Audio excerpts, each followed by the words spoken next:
아멘.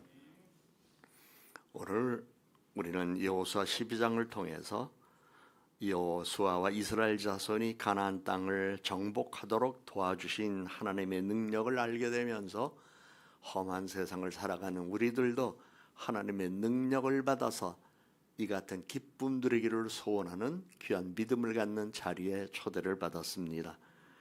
여호수아 12장은 이스라엘 자손이 땅을 얻은 역사적 기록을 통하여 하나님께서 약속하신 땅을 하나님께서 바로 이스라엘 백성들에게 주시기로 약속한 말씀 그대로 주시기 위하여 철저하게 하나님께서 도와주셨다는 사실을 우리들에게 보여준 증거이기 때문에 우리는 이 세상 살아가는 동안 어떠한 일이 있어도 나의 하나님은 나의 피난처가 되시고 나의 능력이 되시며 나의 도움이 되신다는 믿음을 갖고 살아가야 할 것입니다.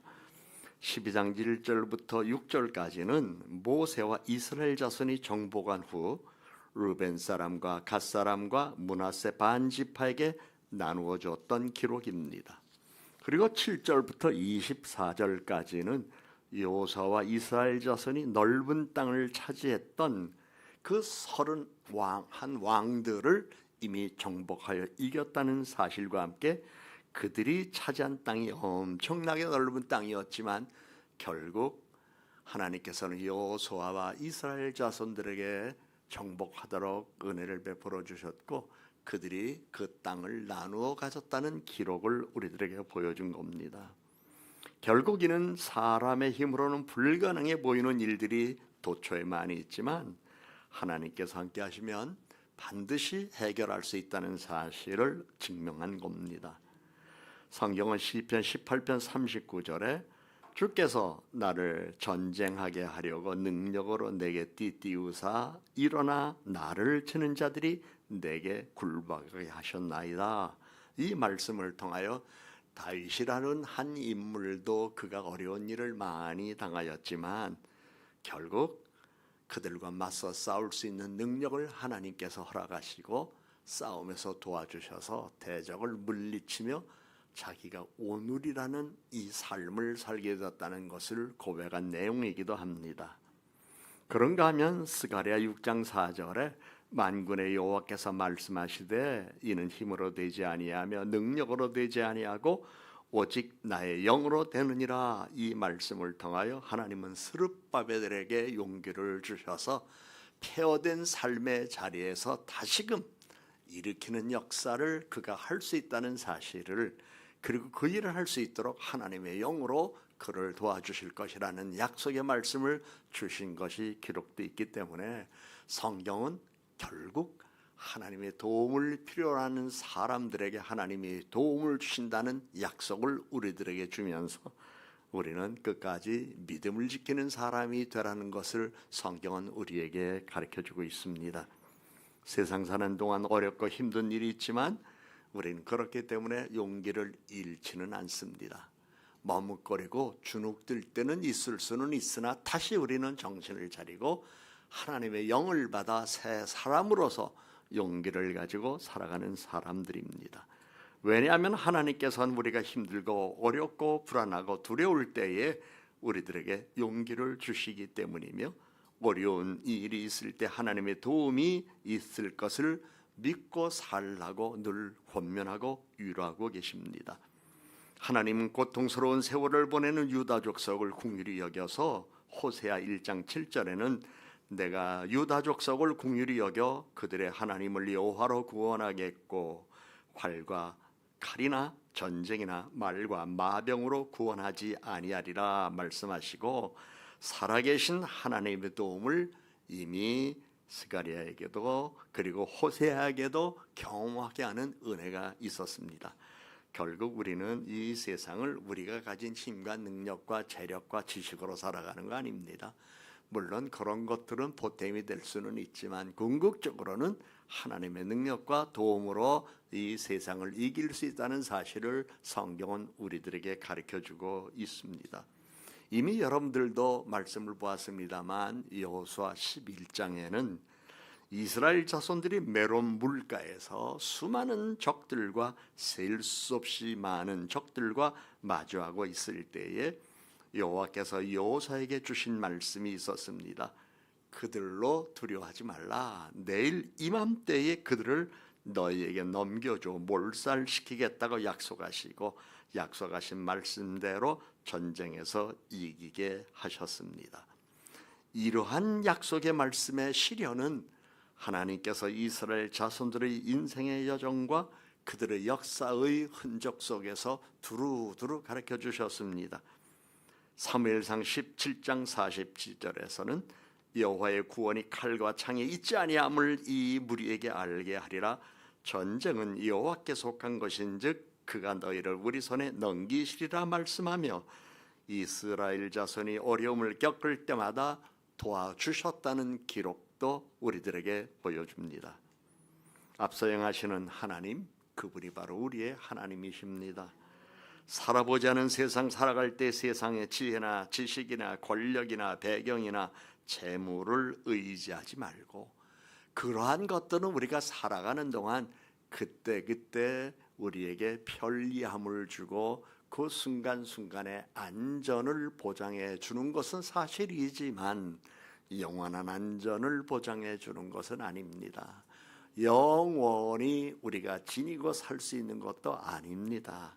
하나님은 주실 때도 있고 걷어가실 때도 있습니다. 그래서 전도서에 있는 말씀 보면 우리는 앉을 때가 있고 일어날 때가 있고 누울 때도 있다고 말씀하십니다. 그러므로 모든 것에는 때가 있다는 사실을 우리들에게 말씀하시며 우리의 믿음에는 인내도 또 하나님의 은혜를 기다리는 그 믿음도 필요하다는 사실을 전도서를 통해서 우리들에게 말씀하고 있습니다. 그래서 우리는 세상 살아가는 동안 하나님, 난 하나님이 나의 보호자이시며 나의 인도자가 되심을 나는 믿습니다. 이 믿음 가지고 살아가는 겁니다. 여호수아 12장 우리가 읽었습니다. 이 말씀은 하나님은 어제나 오늘이나 동일하시며 우리와 함께하여 세상을 이기게 하신다는 말씀입니다. 여러분들도 이 세상 살아오셨고 앞으로 어느 날까지 살는지는 알지 못하는 사람들이지만 때로는 앞이 보이지 않는 안개 속을 걸어야 할 때가 있고 광야와 험한 산을 만나고 때로는 앞길을 가로 막은 강을 건너야 할 때가 있습니다. 그러한 때에 세상을 이기게 하시는 하나님의 도움이 있음을 믿고 살아가야 합니다. 하나님은 사랑과 능력과 도움을 힘입어 환난과 시험과 유혹이 많은 세상을 이길 수 있도록 언제나 함께 하시는 분이십니다. 우리 눈엔 보이지 않지만 하나님의 눈에는 우리가 보입니다. 우리가 어디에 있든지 어떤 곳에 있든지 어떤 상황에 있든지 어떤 일을 겪어 있든지 혼자가 아닙니다. 때로는 사람이 떠날 때도 있습니다. 경우에 따라서는 가정이 해체될 때도 있습니다. 그러나 하나님은 절대로 떠나지 않습니다. 그분은 우리들에게 말씀하셨습니다. 나는 너를 떠나지 않는다. 나는 너를 버리지 않는다. 그러면서 온전히 함께 계시는 하나님의 은혜를 우리는 때가 되면 경험하면서 야, 하나님이 나를 도와주셨다. 이만큼 살고 있는 것도 이것은 하나님의 은혜다라는 사실을 하나님께 고백을 드리며 기쁜 마음으로 찬양할 수 있는 그날을 하나님은 우리들에게 베풀어 주실 것입니다. 하나님은 삶의 모든 영역에서 하나님의 영광을 드러내는 그러한 삶이 되도록 우리를 인도하십니다. 성경에 보면 그와 같은 하나님의 도움을 받은 사람들이 한두 사람이 아닙니다. 그러나 위기 속에서 하나님을 만나고 깊은 신앙의 경험을 했던 역사 속에 인물들이 있습니다만 시간상 세 사람만 소개한다면 첫째는 욥입니다. 욥은 하루아침에 모든 재산 잃어버렸습니다.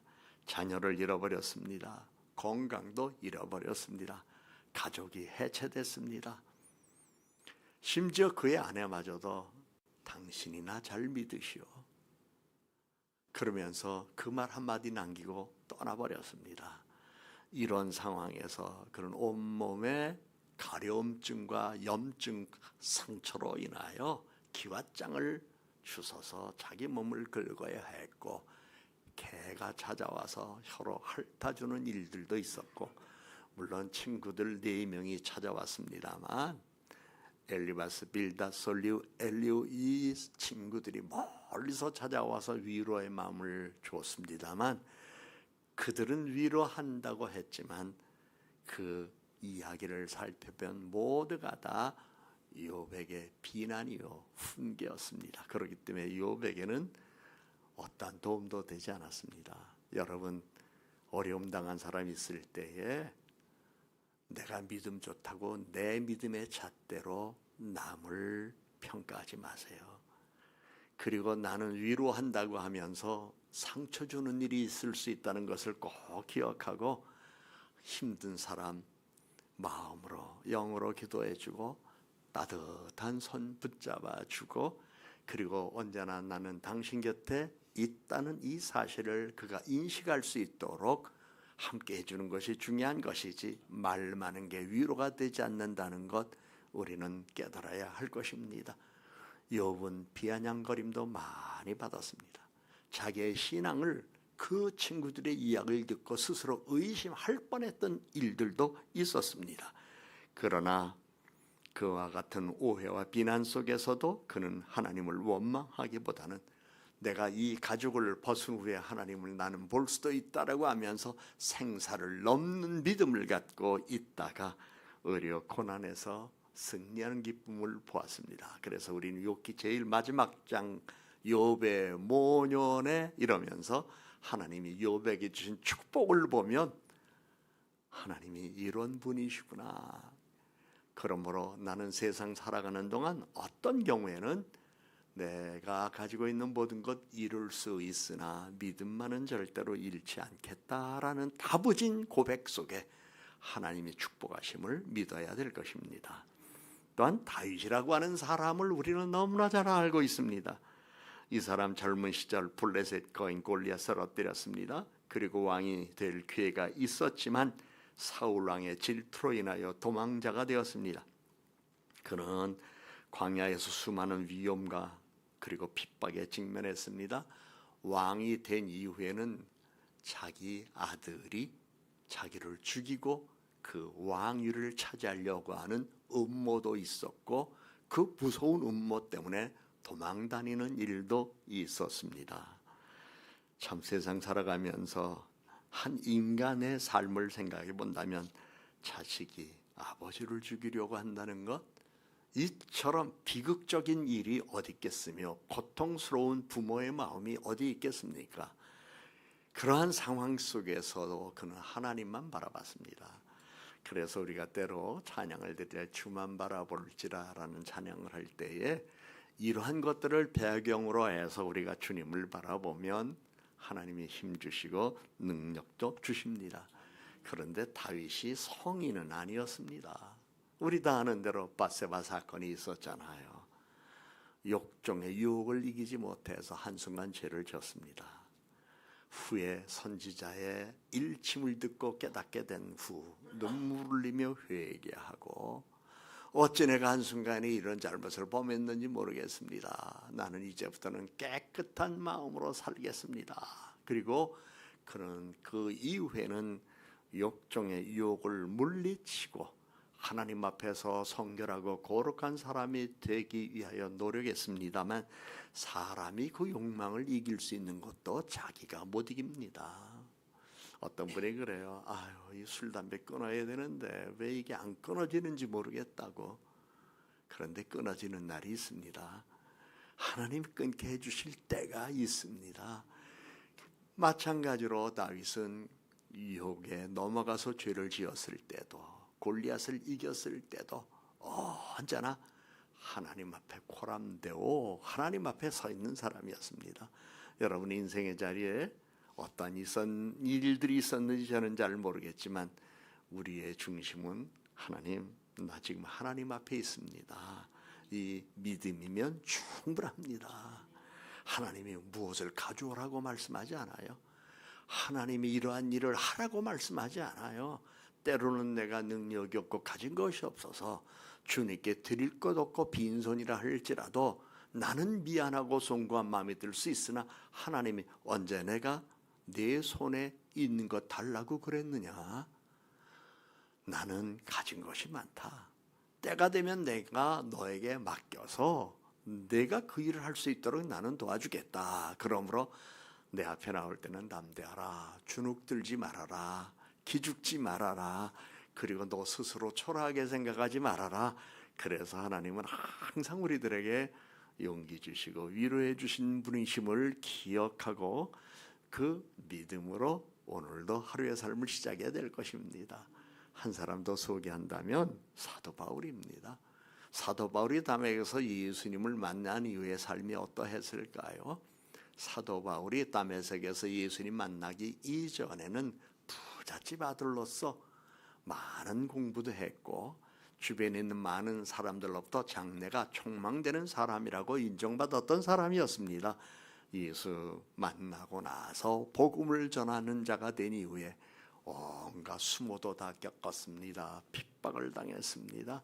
심지어 살해, 위협까지 당했습니다. 어떻게 보면 도망자의 신세를 살아야 하는 그였습니다. 그런데도 그는 어떤 상황이든지 그 유명한 말씀을 우리들에게 남기셨잖아요. 항상 기뻐하라. 범사에 감사하라. 쉬지 말고 기도하라. 어떻게 보면 그게 사도 바울의 생애에 많은 사람들에게 도전을 주었던 말씀이기도 합니다. 우리가 아무리 지금 사는 게 힘들다 할지라도 감옥에서 매맞던 사도 바울보다는 덜할 거예요. 뿐만 아니라 그가 죽을 고비를 넘기면서 선교 여행을 다닐 때에 겪었던 그 힘듦이 어쩌면 우리가 아무리 먹고 살기 힘들다 하더라도 덜 힘들 거예요. 오늘도 새벽에 이렇게 나올 때 여러분들도 경험하셨지만 영하 오늘 12도까지 내려갔더라고요. 그런데 조간신문이 벌써 와 있어요. 그래서 아내하고 그런 얘기를 했어요. 이분들이 부지런한 것 감사하지만 이 추위에 그분들은 생업을 위하여 이렇게 수고하고 다니는데 참 힘드시겠다 이야기하면서 목회하고 예수 믿으면서 힘들다고 말하는 사람들은 새벽에 신문이라도 한 달 동안 좀 돌려봐라. 이런 도전을 한번 주면서 우리는 힘든 거 없어요. 조금 불편해요. 그러나 하나님이 사도 바울에게 능력을 주었던 것처럼 위기 속에서 오히려 하나님의 은혜를 발견하며 복음으로 우리는 세상을 이기게 될 것입니다.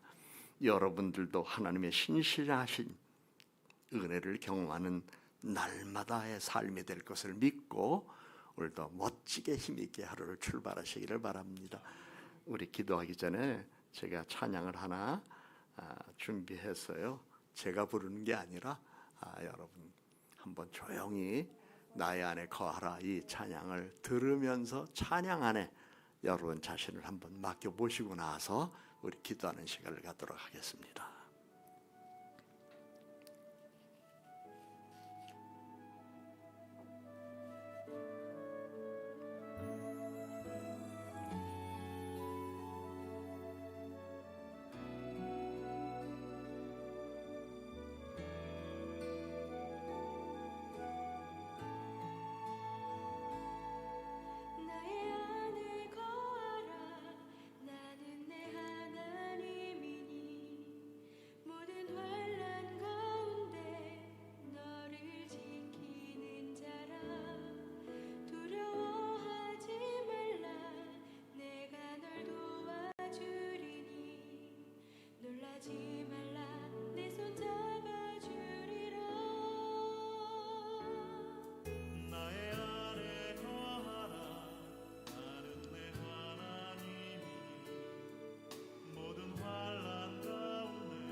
이제 우리 주님께서 가르쳐 주신 주기도문으로 우리 기도회를 마치고 각자 개인적으로 기도하시다가 돌아가겠습니다. 하늘에 계신 우리 아버지여,